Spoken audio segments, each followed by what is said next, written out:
Y ya está con nosotros. ¿Cómo estás, Alejandra Pinto? Estoy impactadísima porque el nivel de taco que tiene esta ciudad, yo entiendo muy bien personas que viven en Santiago y que dicen debería irme a provincia. No es algo que yo haría, pero los entiendo. Es que tú venís de provincia, porque ahí. Yo vengo de provincia, claro, entonces el así camino como, contrario. sí, pues, de provincia ahí, lo que los santiaguinos llaman el sur, así Talca. Exacto. El sur, Pero por ahí, allá. por allá. Por allá. Sí, pero después hiciste Pichilé muy buena y No, sí, no, por por la provincia. Y Rancagua. Y Rancagua. Sí, ¿Ves tú? sí. No, sí lo hice todo. Oye, tenemos varias cosas que hablar hoy día. Sí. Vamos a hablar de Frankenstein y también vamos a hablar, nosotros tenemos cierta debilidad, vamos a decir, por la sala del cine UC. Yo de hecho ni siquiera sé quiénes programan ahí, pero les mandamos muchos cariños y respetos. Oye, sí, les queremos, Porque- seamos amigos. Sí, bueno, además de que es gratis. Esa es una cosa que nos gusta mucho de la sala de cine UC, que está ahí en la Católica, y que, partamos por ahí, Sí, sí, y totalmente. que tiene durante este mes de septiembre un ciclo de películas británicas. Las primeras películas del ciclo de Hitchcock a Billy Elliot, cine británico, se está dedicada a películas que marcaron épocas y estilos en el Reino Unido e Irlanda. Entonces, hoy día, esto partió ayer, y hoy día ustedes ya van a poder ver El hombre de mimbre, que es una película que yo nunca he visto, pero me inquieta. Es como la definición de el folk horror. Exactamente. A mí me gusta mucho El hombre de mimbre, porque además es muy sorprendente. Yo cuando la primera vez que la vi, yo no sabía que era un musical, po. Me lancé a la vida diciendo, ay, sí, oh sí, además Christopher Lee, siempre Christopher Lee, ¿no? Él haciendo lo que quiera. Y es un musical y de repente es muy rara, pero también es como de sectas. Bueno, Midsommar Eso está, te iba a decir, Midsommar es hija de... está muy, muy inspirada en esa película, claro. Bueno, y en realidad lo que hace Ari Aster está como muy vinculado a ese folk horror. Pero sí, es una gran película y si se puede ver hoy día, me emociona profundamente. Se puede ver hoy día gratis a las 18:30 horas ahí en la sala de cine UC, que si usted no sabe, está en el centro de extensión de la Alameda, Metro Universidad Católica. Claro, usted se baja y camina media cuadra. Exactamente, Avenida Bernardo Higgins 390, y usted entra y dice, vengo a ver películas, y los van a dejar pasar, y usted hace la filita y entra, y es gratis, no tendría nada que hacer. Lo Claro. escuché en Comunicarte en Radio Unidad, y usted lo van a dejar entrar con una sonrisa. Hoy día entonces El hombre de mimbre a las 18:30 horas. Sí. Esto sigue mañana con George Girl, de Silvio Narizano, de 1966 a las 4 de la tarde.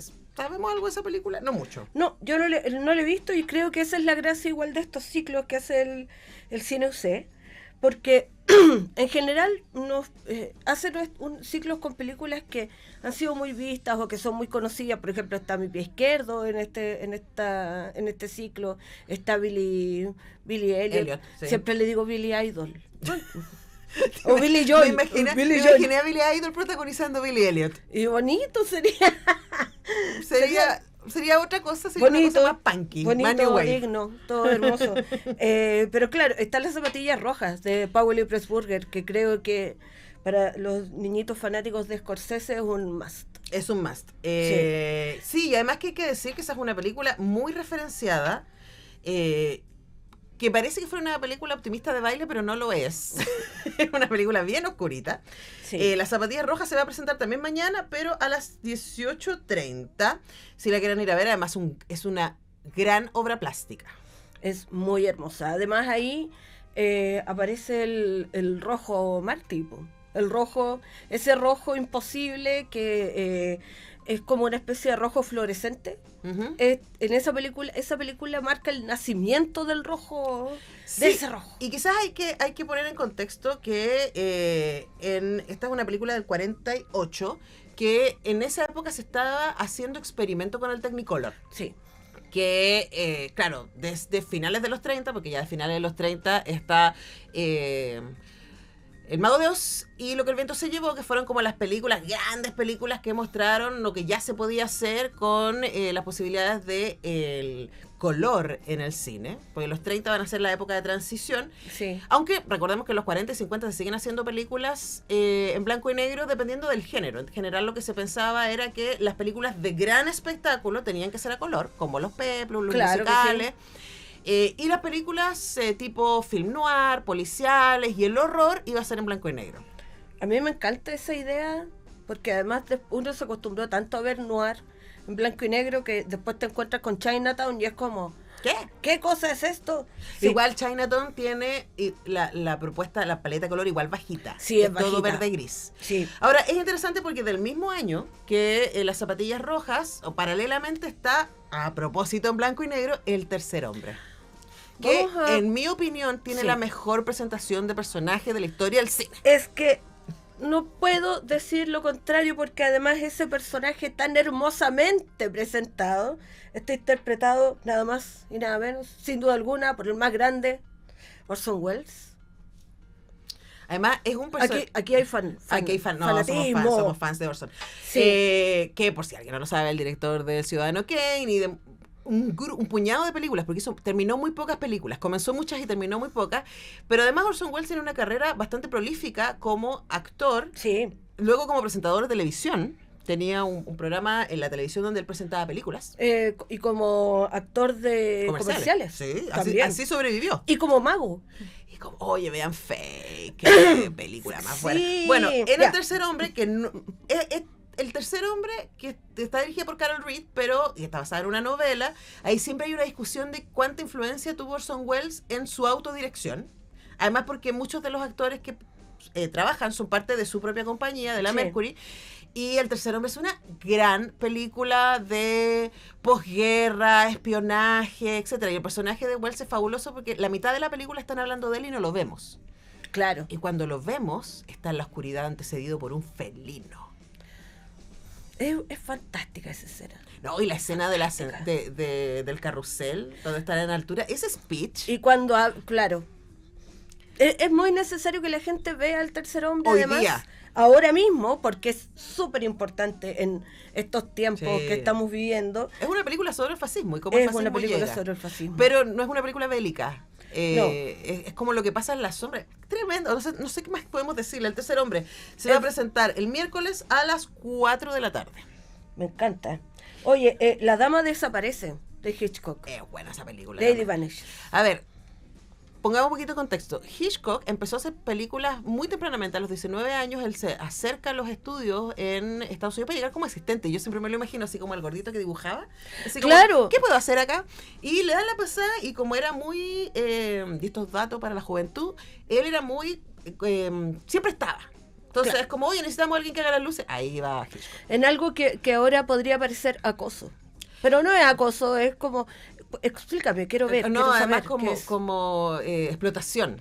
Y explotación, claro, porque un jovencito... Y él lo tenían para lo que sea. Era como, entonces él fue, alguien puede hacer luces, alguien puede trabajar con las cámaras, e iba. Alguien puede hacer la dirección de segunda unidad de esta película, y ahí iba. Y así él empezó a escalar, porque no era una época en donde se estudiara cine, estábamos hablando Claro. de los años 20, y va a empezar a dirigir películas en Inglaterra. Después va a dirigir Rebeca, que va a ser la primera película que va a dirigir en Estados Unidos, y ahí se hace ultra famoso, y después ya tiene su programa de televisión también. Y A mí bueno. me encanta como tanto amorcito por Hitchcock. Este señor, además, hay algo que me encanta. Él hacía los intertítulos. Él Sí, porque pintaba era- intertítulos. Inicialmente sí, po. Inicialmente, y es como, uy, mira, esto que parecía tan mínimo, era parte de una artesanía del cine que se daba en ese tiempo y que claro, parecía muy abierto. Era muy abierto en realidad, po, para Ahora- las personas que quisieran aprender y que quisieran estar ahí. Claro, si tú estabas ahí, como te iban a dar dando espacio. Además que Hitchcock va a ser parte de la generación que le va a tocar pasar del mudo al sonoro. Y hay una película clave para eso, de Hitchcock, que se llama Blackmail, que él empieza a grabar mudo, y mientras la está haciendo llega al sonoro, entonces él tiene que incorporar el sonido en la película, y ahí empezamos a ver lo que este señor es capaz, en ese momento era muy joven, es capaz de hacer con el sonido en términos narrativos, porque para él, y esto va a ser hasta el final de los días, y por eso su cine es algo que vale la pena estudiar, las imágenes tienen que hablar. Los Claro. diálogos no tienen que explicar lo que pasa, lo tienen que explicar las imágenes. Pero con la aparición del sonido, entonces él dice, ya, ¿y con qué puedo jugar? Porque lo que va a suceder en ese momento, en la década de los 30, es que muchos directores van a simplificar lo visual para que la gente hable y explique lo que pasa, la acción. Y él dice, no señor. No lo vamos a hacer. Y por eso las películas tardías de los 30 de Hitchcock son súper interesantes porque le está jugando con esa posibilidad. Y La Dama Desaparece está entre ellas, que es una película de finales de los 30 y es muy buena, y también van a dar Sabotaje, que va a tener después una versión gringa. Pero esta es la versión inglesa. Pero sí, sí. Y bueno, y creo que también, para poner en relevancia, para uno Billy Elliot es una película que vio mucho en su momento y al parecer no es tan conocida. A mí me impacta un poco eso en las nuevas generaciones. Y es una hermosísima película, Sí. hermosísima, pero que además los ingleses tienen algo a propósito de que no es como esta belleza porque sí, sino que te sitúan una serie de contextos y temas muy conscientes, además de su historia política, de su historia social, y en esta película vemos todo esto a propósito de un niño que quiere bailar. Sí. Ahora, esa película, Hermoso. además, es dirigida por el gran Stephen Daldry. Está el martes 9 a las 4 de la tarde. Y después se va a repetir, porque este ciclo va desde ahora, partió ayer, el 1, hasta el 30, con funciones a las 4 y a las 18:30, a las 6:30, y las películas se van a repetir. Por ejemplo, Billy Elliot se da el martes 9, el jueves 25 y el lunes 29. Y por ejemplo, ayer esto partió con El fotógrafo del pánico, de Michael Powell, pero se va a repetir el 10 de septiembre a las 18:30 horas, y esa es una película súper influyente. Sí, sí. Es que en general Powell y Pressburger, que era el productor, fueron un gran equipo conocido como Los Arqueros. La productora de ellos era The Archers.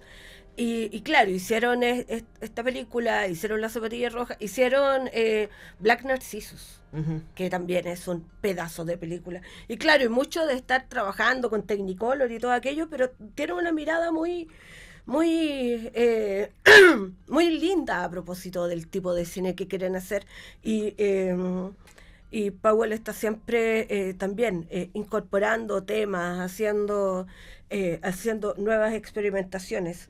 Ahora, en la trivia, el dato freak es que Michael Powell se casó después con Thelma Schoonmaker. Era mucho mayor que Thelma Schoonmaker, y Thelma Schoonmaker Es ni más ni menos. es ni más ni menos la responsable de es la montajista de Scorsese. Sí, po. Sí, po. Y esto es muy importante Es porque muy parte importante. importante de su cine va a estar marcado por eso. Oye, Sí. dos que quiero recomendar, pues no nos va a dar mucho tiempo para hablar de Frankenstein. Tenemos Danny Day-Lewis por 2 en la muestra. ¡Ay, sí! Y además a propósito que vuelve al cine Danny Day-Lewis ahora. Con el hijo. Ay, sácate un nepo baby. Así como, oye, pero papá, nadie va a querer actuar en mi película. Papá. Ya, voy yo. Papá, ¿tú crees que el mejor actor del siglo XX quiere actuar? ¿Quién, tú?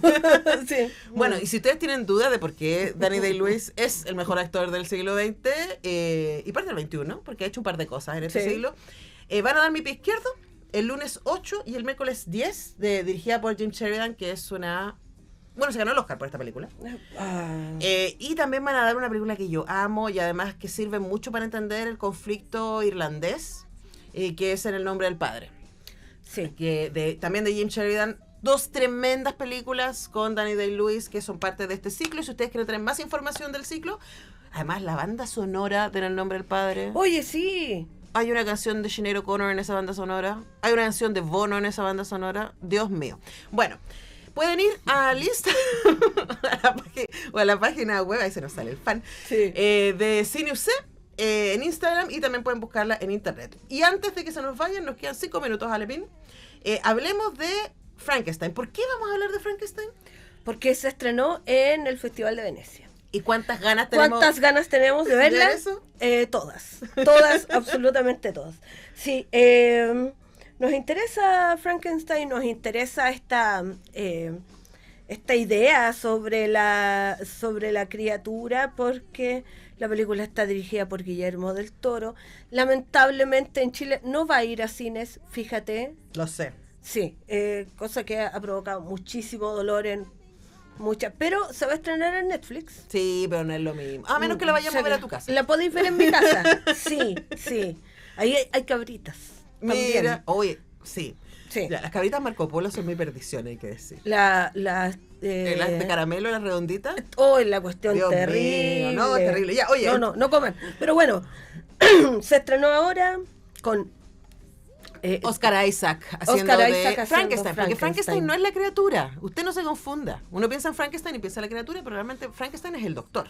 Sí, Entonces Oscar Isaac accede del doctor. exactamente. Y Jacob Elordi como la criatura. Sí. Oye, hay un montón de películas de Frankenstein. Yo acabo de descubrir una que voy a ver. Ah, dice que está en Amazon. Ah, pero hay que arrendarla. Pero lo haría. The Bride, ¿tú la viste? No lo he Protagonizada visto. por Sting. ¿Ah, sí? Con Jennifer Beals. Ah, ¿Te acuerdas de Jennifer Beals? Sí, Flashdance. pero totalmente. Sí, me acuerdo más de ella que de Sting, de hecho. Me está. En la vida. Bueno, Sí. te creo. Entonces, bueno, hay muchos Frankenstein. Hay un Frankenstein que, bueno, fue parte muy importante de lo que se llamó los monstruos de la Universal, que en los años 30 las distintas productoras en Estados Unidos se especializaron, ¿no? Y una de las cosas que hizo Universal Studios fue crear sus monstruos. Y ahí estaba Drácula, estaba Frankenstein, después sacaron la novia de Frankenstein, que usted no se engañe, la novia sale nada en la película. Sí. No se trata de ella la película. Es Una como, vez más. es como la Bella Durmiente, que donde no sale la Bella Durmiente. Exacto. Pero Sí. hay muchos Frankenstein y sí, tenemos que escoger uno. ¿Cuál es el tuyo favorito? Que Dios me perdone. El de Kenneth Branagh. Yo iba a decir lo mismo. ¿Y por qué te tiene que perdonar Dios? ¿Porque te gusta el de Porque yo Kenneth Branagh? entiendo que hay aquí un coso así, hay tanto escándalo solamente para hacer un monstruo que es Robert De Niro. Escuchaba eso yo, escuchaba eso de la gente. La Sí. gente. De hecho hay un crítico muy amigo, muy querido, que me dice, pero ¿cómo te puede gustar ese megalomaníaco? ¿Megalomaníaco? Por, Egocéntrico, por Kenneth Branagh. ya, pero a ver, ¿qué director no es megalomaníaco y egocéntrico? Si para hacer una película tenéis que hacer... Tenéis que creerte, pero sí. O sea, a mí me gusta mucho la idea de Frankenstein. Me gusta mucho la criatura que aparece en Penny Dreadful, que Ya. ahí está interpretada por Rory Kinnear, a quien queremos tanto, porque es uno de los asistentes en James Bond de Sí. Daniel Craig. No, pero ha hecho Y muchas cosas. pero Rory Kinnear es un gran sujeto. Ahora- gran sujeto. Habría que ser yo, a mí me frustra mucho Penny Dreadful, porque encuentro que tiene tantas cosas para hacer una gran serie, y yo siento que no lo es. Es que a ti no te gusta la Eva Green. Yo quizás es eso que no me gusta la Eva Green. Pero oye, yo también tengo que decir que mi favorito es el Mary Shelley's Frankenstein, Sí. que así se llama la película de Kenneth Branagh, que además hace de Frankenstein, del doctor, y, Sí. y Robert De Niro hace de la criatura, y Helena Bonham Carter, po. No, ya con esos tres, ¿qué más Así querés? como, claro. No, pero gran Es que versión yo esa. creo que me gusta porque es la más existencial de todas, porque el libro es tremendamente existencial. Y en general el cine se ha quedado con la acción, ¿cierto? Con que se crea Claro. la criatura, con la criatura arranca y después empieza a perseguir a su creador y está este duelo entre ellos. Pero bueno, oye, hay otro Frankenstein que se viene este 2025, se viene Víctor Frankenstein también. Oye, sí. Y me gusta tanto, igual que haya tanta reversión o remirar al monstruo y esta necesidad del ser humano de saber que hay más allá. Sí. Me gusta que se esté dando eso. Bueno, vamos a ponerle atención, vamos a verla cuando llegue a Netflix y ahí la comentamos. Ahora tenemos que dejar ir, porque tenemos que hablar de ópera, querida mía. Pero me encanta sentir que después de mí viene la ópera y es como... ay, Te puedes quedar a Me escuchar creo. al Gonzalo Cuadra que ya llegó. Nosotros vamos a la música. Muchas gracias, Reina. Nos vemos. Ya regresamos.